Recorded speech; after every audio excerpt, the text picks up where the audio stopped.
Hi, welcome to masala treat.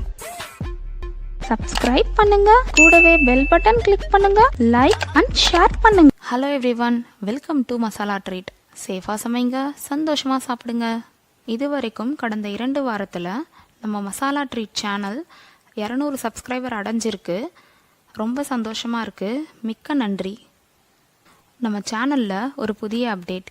இன்னையிலிருந்து ஒவ்வொரு வாரமும் 4 வகையான சமையல் வீடியோக்கள் கிழமை வாரியாக பதிவேற்றப்படும்.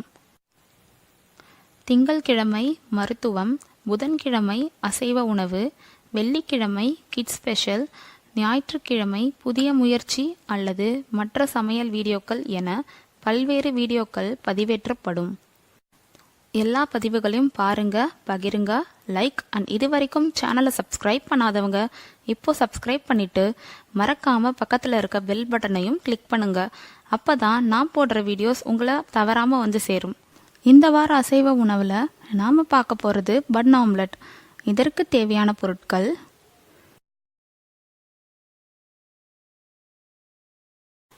மிக்சிங் பவுலில் 3 முட்டையை உடைச்சு ஊற்றிக்கலாம்.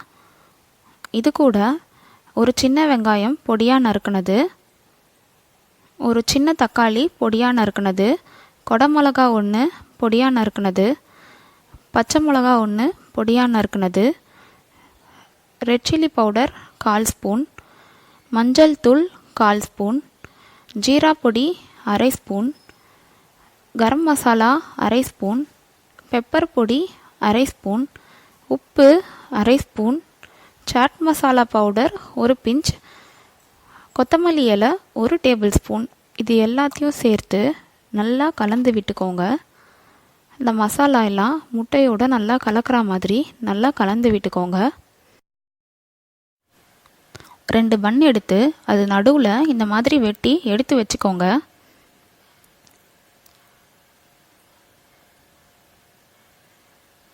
பேனில் 1 ஸ்பூன் பட்டர் சேர்த்து எல்லா இடத்துலையும் தேய்ச்சி விட்டுக்கோங்க.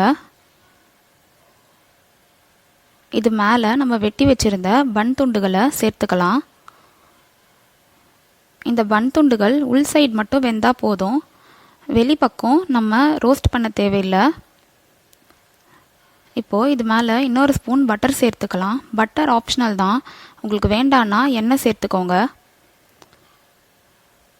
இப்போ இதில் ஏற்கனவே செஞ்சு வச்சுருந்த முட்டை மசாலாவை உள்ளே சேர்த்துட்டு நல்லா எல்லா இடத்துலையும் படுற மாதிரி பரப்பி விட்டுக்கோங்க. இது மேலே நம்ம எந்த சைடு ரோஸ்ட் பண்ணமோ அந்த சைடு படுற மாதிரி பன் துண்டுகளை மேலே வச்சு ஒரு முறை இந்த மாதிரி ப்ரெஸ் பண்ணி விட்டுக்கோங்க. அப்போ தான் இந்த பன்னு இந்த ஆம்லெட் மேலே ஒட்டிக்கும். அதுக்காக தான் ப்ரெஸ் பண்ணுறோம்.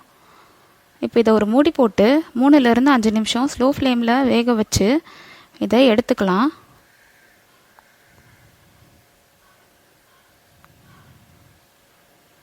இப்போ இது உடையாமல் வரணுன்றதுக்காக நான் பிளேட் யூஸ் பண்ணி இந்த மாதிரி திருப்பி போட்டுக்கிறேன்.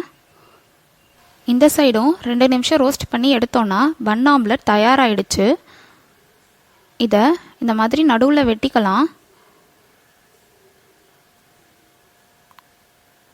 இந்த சைட் திருப்பி போட்டுட்டு இது மேலே கொஞ்சமாக மொசரல்லா சீஸ் தூவிக்கலாம். சீஸ் ஆப்ஷனல் தான், உங்களுக்கு தேவையில்லைன்னா சேர்க்க தேவையில்லை.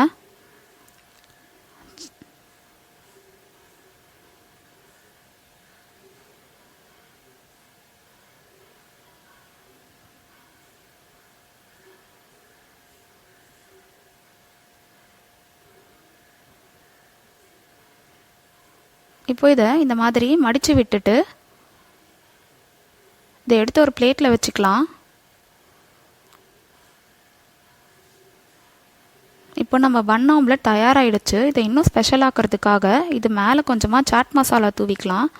சாட் மசாலா ஆப்ஷனல் தான், உங்களுக்கு வேண்டான்னா சேர்க்க தேவையில்லை. கொஞ்சமாக மிளகாய் தூள் தூவிக்கலாம்.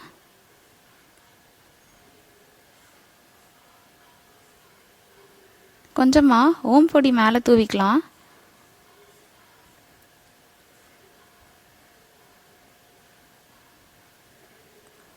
கொஞ்சம் கொத்தமல்லி இலை மேலே வச்சுக்கலாம். அவ்வளோதான், நம்மளோட சுவையான பன் ஆம்லெட் சூப்பராக தயாராகிடுச்சு. இந்த ரெசிப்பியை நீங்களும் உங்கள் வீட்டில் செஞ்சு பார்த்துட்டு உங்கள் ஃபீட்பேக்ஸை கமெண்ட் செக்ஷனில் போடுங்க. மறக்காமல் இந்த வீடியோவை மற்றவங்களுக்கு ஷேர் பண்ணுங்கள். இதுபோல் இன்னும் நிறைய வீடியோஸ் பார்க்கணுன்னா சேனலை சப்ஸ்கிரைப் பண்ணிவிட்டு பக்கத்தில் இருக்க பெல் பட்டனையும் கிளிக் பண்ணிவிடுங்க. தேங்க்ஸ் ஃபார் வாட்சிங். பாய்.